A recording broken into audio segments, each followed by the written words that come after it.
स्वामी सर्वांना खूप दिवसांनी आता आलेली आहे आणि आता तुम्हाला एक महत्त्वाची माहिती सांगणार आहे.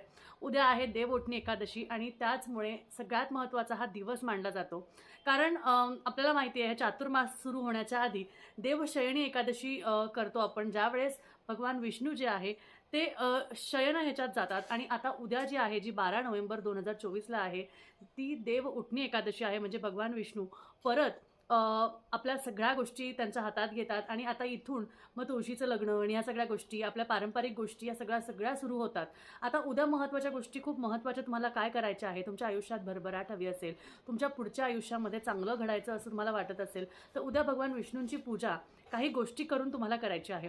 सगळ्यात महत्त्वाचं उद्या एकादशी आहे. एक गोष्ट तुम्हाला खायची नाही आहे. एकादशी व्रत जरी करत नसाल, तर कमीत कमी तांदूळ हे खाणं टाळा. काळ्या चण्यांचं दान करा.